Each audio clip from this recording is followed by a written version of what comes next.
Welcome into another episode of Three's a Crowd. I'm Preston Vargas, alongside Eli Atwood. And Eli, you stormed the court twice last week? Yeah, I mean, definitely a great experience. Always see UCF getting the win over Texas Tech. Oh, yeah. Great one for UCF. Before we get started, don't forget to like this video and subscribe to the channel. Our goal is to get 100 subscribers by the end of February. So really help us out a lot if you can subscribe. Anyway, let's get into the video. So today is the official start of Super Bowl week, and it's between the Seattle Seahawks and New England Patriots in a rematch of Super Bowl 49 back 11 years ago. Eli, that was a great Super Bowl that we had then. What do you expect from this one? Yeah, we'll see what happens. That was a game that ended in some regret for the Seahawks with that pass. One of the all-time moments for sure. We'll see if this will live up to the same level of competition.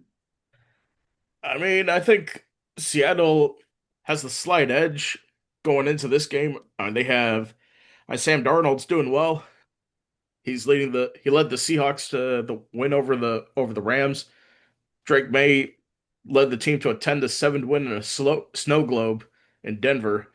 But I think we'll have a competitive Super Bowl, but I still think Seattle will win this game by a touchdown. Yeah, I mean, it's very possible, but it is the Super Bowl. You can never really count out either option. Let me see what the spread is. So right now, Seattle's favored by 4.5. The over-under 46.5. But I think this game should come down to the wire. Maybe New England gets a drive on the last possession, but I just don't see New England pulling it out as of now. I will see.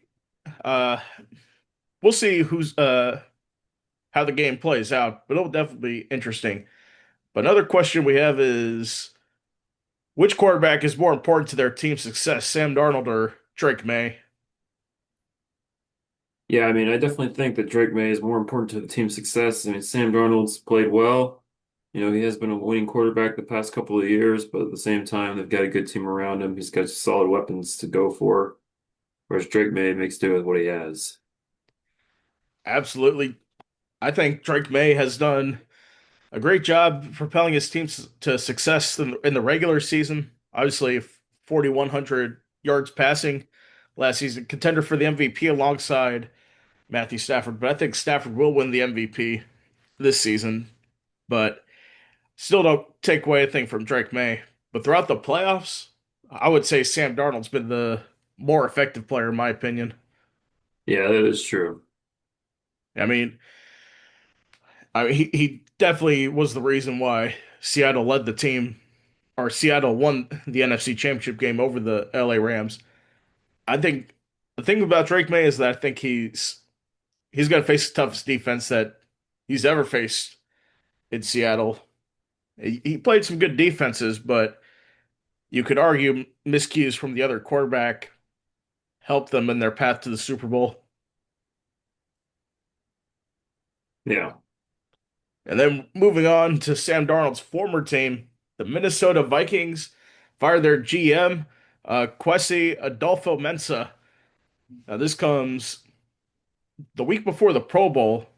I believe he was going down to the Senior Bowl at the time to scout players, but he got the news that he was let go. Now, what do you think of the Vikings situation so far? Yeah, I mean, it's definitely a bit of a weird move. They've had some successful seasons, but I think the issue is, especially with the draft, they've been pretty poor. Hmm. I mean, especially looking at moving on from Sam Darnold in the offseason, going with Yeah, that JJ looks pretty McCarthy. dumb in hindsight, but I mean, I understood the move at the time. Just Absolutely. I agree with hindsight's that. 2020. But I think that Kevin O'Connell bears some responsibility too. I mean, how could I don't know how JJ McCarthy wasn't as ready as he should have been to start the season, especially getting that year off with that injury and looking at the game. We thought when he beat the Bears week 1 that he was ascending, but he it obviously wasn't the best season for him. I still think Yeah, Jason McCarthy will be a solid quarterback, but I think a good year two will be paramount for him to develop. gotcha. Yeah. And I just want to get your reaction on Justin Jefferson, who said on a podcast recently that Vikings likely better if Sam Darnold stayed. What's your reaction to that statement? I mean, it's truth. I mean, there's no way around that, but that's one of those things in hindsight, it's obvious, Uh, but you can't really blame him for that. You have to move on. Absolutely. I mean, I think with JJ McCarthy, and like I'm reading here, he was often injured this season. I mean, he missed a good chunk of the season in the first half of the season, missed a couple games in the middle. JJ McCarthy, he's got to stay healthy. That's the key for Minnesota to if they want to move forward with JJ McCarthy. And you got to bring in a solid backup. Once Carson Wentz went down, where they have Max Brosmer starting. Yeah, So I think it was probably right for them to fire their GM. But I'm surprised it happened this late in the cycle. They should have done it earlier if they were having second thoughts. yeah, for sure. And then moving on, the final head coaching vacancies have essentially been filled. It is expected that Clint Kubiak the Seahawks OC will be the Raiders head coach, and with them having the number one pick, possibly selecting Fernando Mendoza, can the Las Vegas Raiders make the playoffs in their first season with No, Kubiak? no, definitely not. I mean, they can get better. I expect to get better, but I don't think playoffs is the expectation for that team. Oh yeah, I agree with you there. I mean, let's see the Raiders. Where did they finish last season? 3-14. I would give Yeah, them I like think the Raiders are would be happy with 7 wins next year. I think so. I think 7 wins is their ceiling, but I would still give them like 6 or 7 wins.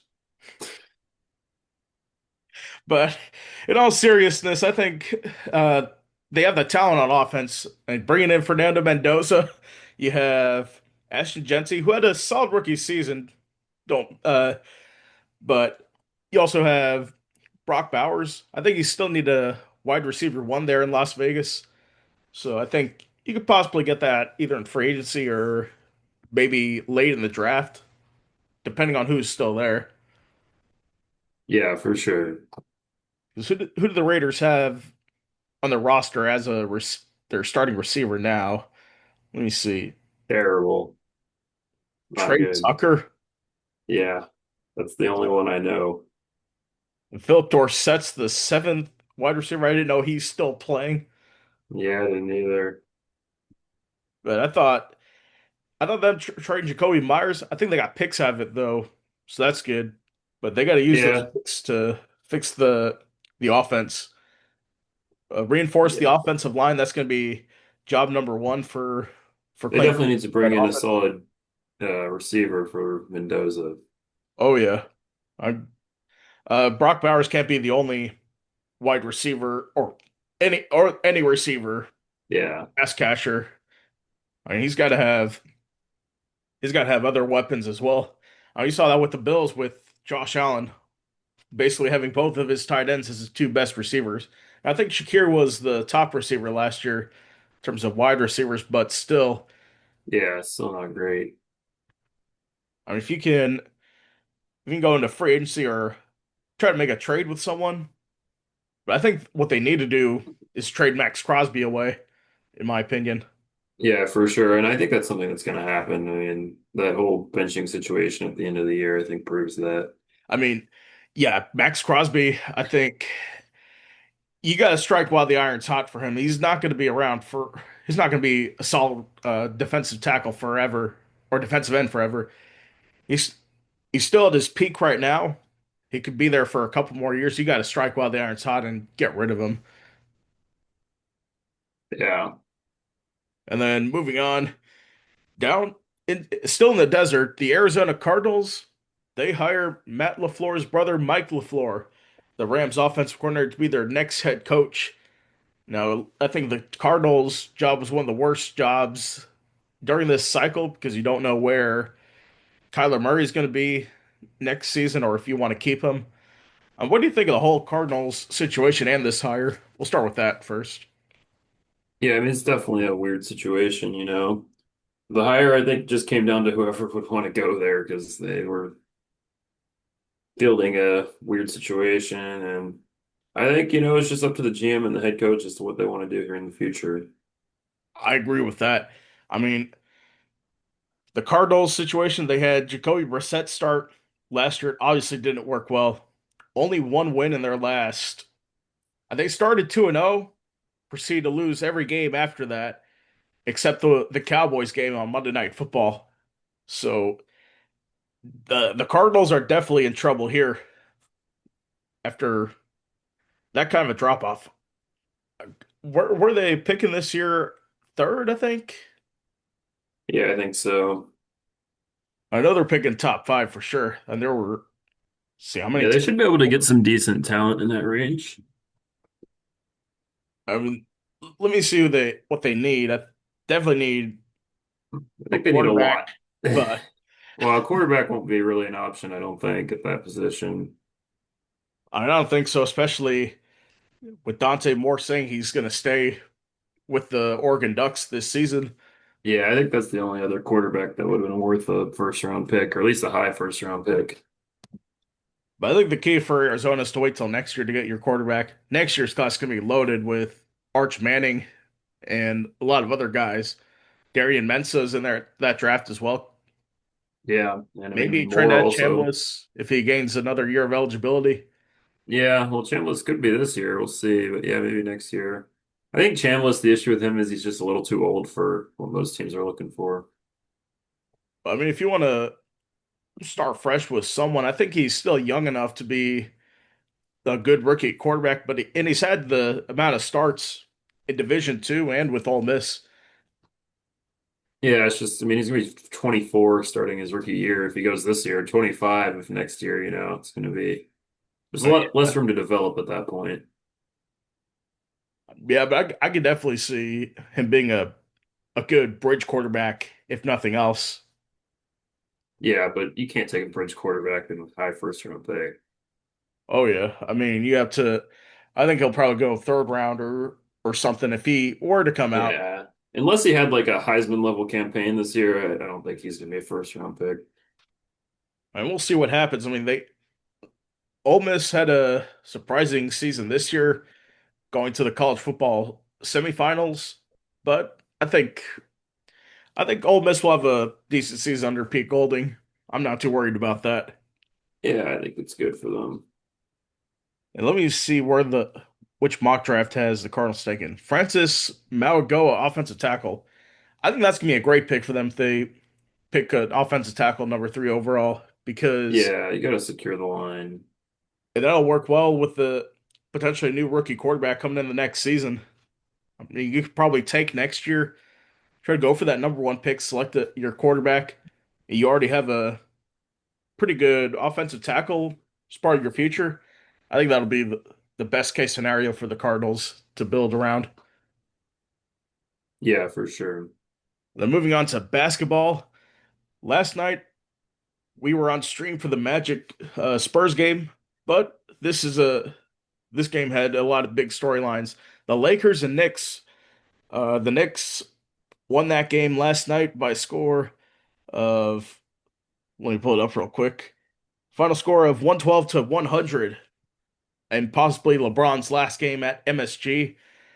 He had 22 points, 5 rebounds, 6 assists, and uh, OG Anunoby had 25 points, 8 rebounds, 3 assists. The Knicks are surprisingly good in the East. After a slow start, after a 4 game losing streak, the Knicks have won 6 straight games. And with the trade deadline looming, what do you think the Knicks are going to look at to potentially contend for a championship this year? Yeah, I mean, there's always Giannis if they can get him, but otherwise I think they should just stick with the team they have and keep it working. I think so too. Mike Brown's starting to get these guys going. They got They got a game Tuesday night against Washington. That's a game that they should win that one. But you got a gauntlet coming up to end the week. You got the Nuggets, Pistons, and Celtics in back to back. So that gauntlet's gonna come for them. But they've fared well against decent opponents like Philadelphia or Toronto, two solid teams this season. But I think the Knicks, I think they're pretty good right now, to be honest. Sitting pretty second in the East. Yeah, I think so. And then 1 year ago today, or it was yesterday, the trade actually happened, but we found out about it 1 year ago today that Luka Doncic was traded from the Dallas Mavericks to the Los Angeles Lakers for Anthony Davis and Max Christie. Now, looking back at this 1 year later, what do you think the ramifications are? We'll start for the Lakers. Yeah, I definitely think it's a good trade for the Lakers. You know, Doncic has proven that he'll be that next step once LeBron retires. Hmm. And the other way around, it could have been worse. They got lucky that Cooper Flag fell to the Mavericks, but if not, this would be a pretty terrible trade. I agree with you there. I mean, Luka Doncic looks like he's probably the best player on the Lakers right now, if I'm being honest. I think he's definitely in the running to be MVP of Yeah, I the think he's league right leading the now. league in points. And he's paramount to the Lakers' success. And the Lakers right now, let me check to see where they are in the standings. I think I think they're sixth. they are yeah, they are sixth right now. But after a few losses in the stretch, they lost to the Cavs on their Grammy road trip. Um, they lost to the Cavs, beat the Wizards in a blowout, and a loss to the Clippers. I think the Lakers should be all right for now. And we'll see. They can get healthy. LeBron still putting up productive points at 42 years old, I think, or 41. I think he's 42, yeah. But still, I mean, LeBron James at his age still putting up the production. I think, and he's got a 22nd straight All-Star game nod. It just announced he's a reserve in that game, so we'll see where that goes. Now let's go to the Mavericks end of this. What do you think the ramifications are for them? Yeah, I mean, for the Mavericks, you know, it's just that Cooper Flag fell into their hands through the lottery, and that's their future now, and they just have to move on. Absolutely. I mean, for the Mavericks, I think this is a it's a bad trade for them. I think they have the raw deal of this end. Like you said, Cooper Flag is their future. They're lucky for him to fall into that. And looking back at it, I think I don't know what they were thinking of getting rid of Luka Doncic. I mean that guy was a franchise piece for the Dallas Mavericks. You should never trade him away. Yeah. And then let's go to some other headlines. The Lightning come back from a 5-1 deficit to beat Boston in a shootout in the Stadium Series.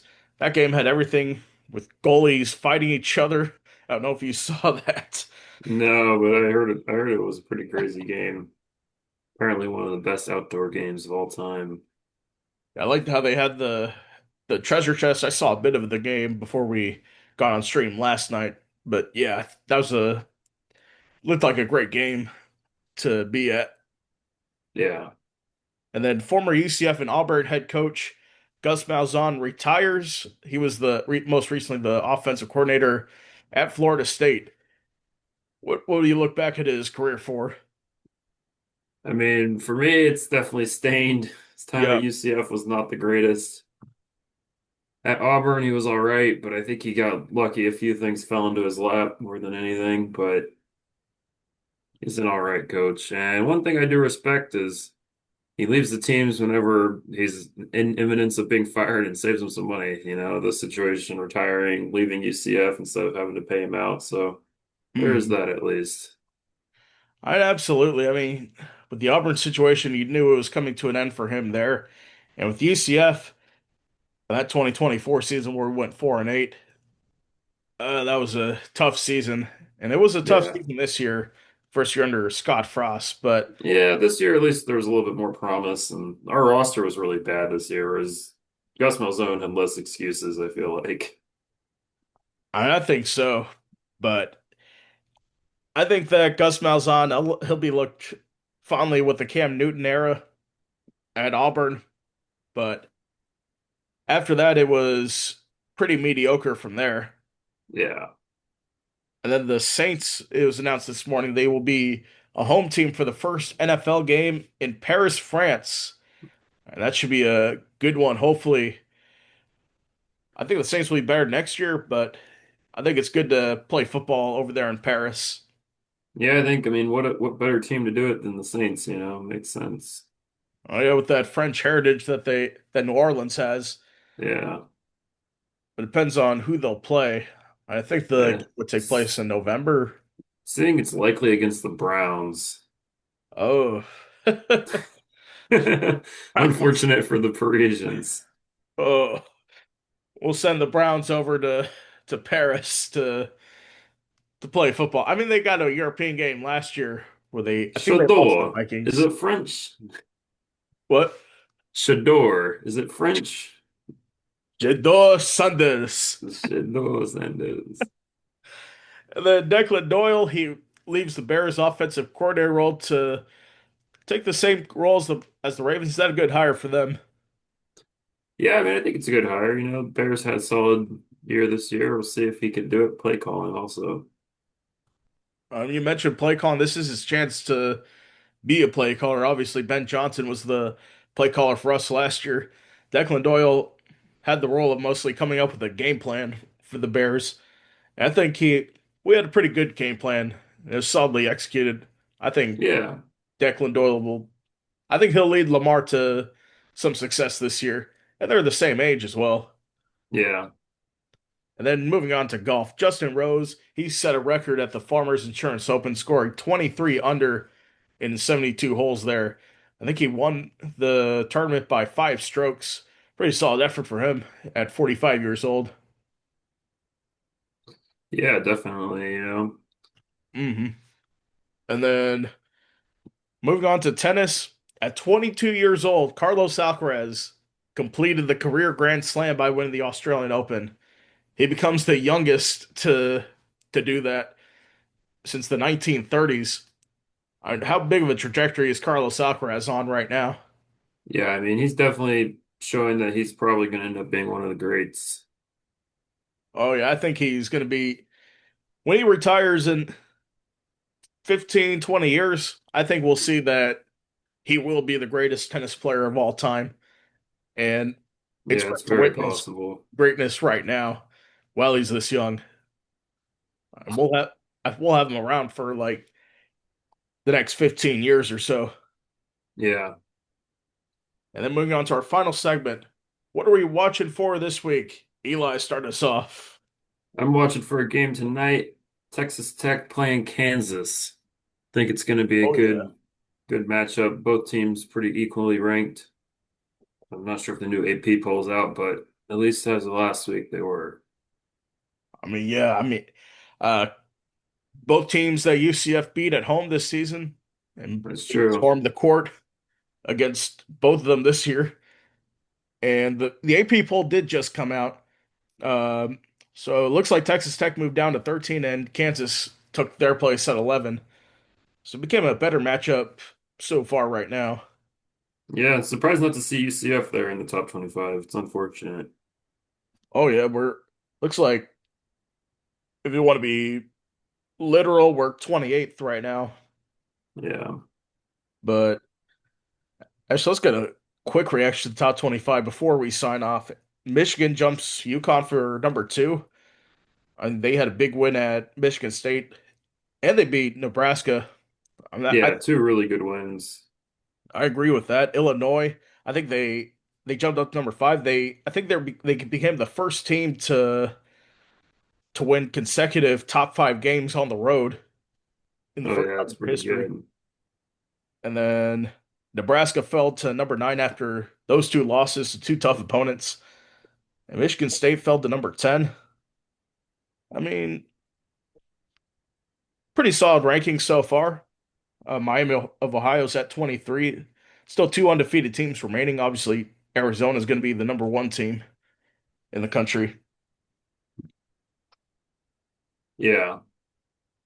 But Yeah, the thing anyways, I don't understand though is Texas Tech only drops 2 spots, but then UCF doesn't even get ranked. So the quality of loss is not being shown as that bad, but then UCF doesn't even get much for that quality of win either. It's interesting. well, the question is, where were we last week? That's the thing. But I mean, we really don't have too many bad losses. We've just one lost to one unranked team. I don't know. It's pretty tough. Who did we lose to? Oklahoma State. Oklahoma State. Uh, Let me see real quick who Texas Tech lost to. They had five losses. In addition to UCF, Houston on the road, uh, Arkansas at home, which Arkansas is, I think they're a top 25 team. Purdue, who was number one at the time and still ranked, and Illinois. So I Yeah, mean, for sure. I'm not saying that Texas Tech has bad quality losses. I'm saying the rest of the situation down in the top 20 to 25 range. let me let me check. Um, so UCF, I think we lost to Oklahoma State. Is that right? Yeah. And then that we beat Texas Tech. Iowa State, we got blown out by 30. That might be some kind of a factor, but Iowa State's still a good team. Yeah, I guess that's it, but that was an away game. I don't know. I feel like Vanderbilt, who was, I think they're ranked right now, still. They're one of the Vanderbilt is undefeated ranked. teams Yeah, as of a few weeks ago. But I think UCF is doing well, regardless of where we're ranked, depending because we didn't really have much expectation this season with the in the Big 12. yeah, that's fair. If you told me in the preseason we'd be 6-3 to start conference play, I'd be okay with that. And we're better than BYU right now. Let me check our remaining schedule. Yeah, the one I really don't understand though is Tennessee. How are we below Tennessee? They lost to Kansas. We played Kansas. They lost to Syracuse, who's unranked. They lost to Kentucky, who is a better unranked team. Uh, I mean, Yeah, this I wasn't that mean, Florida loss. I guess they do Florida, they do have some good wins, you know. They did beat Houston, right? But Louisville, they blew them out. I don't know. yeah, I think college but I basketball still just, feel like UCF has higher quality wins and higher quality losses, so I'm not sure I understand that one. I mean, college basketball just has too many teams to count. I mean, 300 teams. You try to find the 25 best teams. It's For really sure, it's subjective. tough. But looking at quad one wins, I mean, I know we're getting on a little bit of a rabbit hole here, the final segment, but let me check to see in terms of quad one wins, or I think the more accurate thing would be tournament seeding and bracketology, if they updated it yet. I mean, let me see. So right now the one seeds would be Duke, Arizona, Michigan, and Iowa State. Um, so it doesn't look like they have a full list, but that's something we can look up later. I'll go with For my sure. my what I'm watching for this week. This game will be streaming Thunder and Spurs Part 5 and for the final time this regular season, but hopefully not the last time this season. I mean, the Spurs famously took three straight games from them earlier in the season. The Thunder got their revenge back on January 13th when they beat them in OKC. I think we streamed that game. Well, that's gonna be a good one when those teams face off, SGA versus Wemby. And like we saw from last night, Wemby is something else. Yeah, for sure. He's definitely an alien. Right now, let me see where they are in terms of the standings. I think they're both top two in the West. Yep, top two in the West. That'd be an amazing Western Conference final matchup between those two teams. Hopefully, that's the series we get. Yeah, hopefully so. Anyways, that's gonna do it for us today for this episode. Don't forget to like and subscribe to the channel. We'll be back for another episode on Friday. But first, I want to give a shout out to a friend of mine and former colleague at Full Sail, Mike Zanetti, who over the weekend was injured in a skiing accident. There's a link in the description to a GoFundMe for him for all his medical expenses and travel for his family. The full story will be in that link, and I encourage you guys to donate. Anyways, thank you guys for watching this one. Have a great evening, and we'll see you again next time.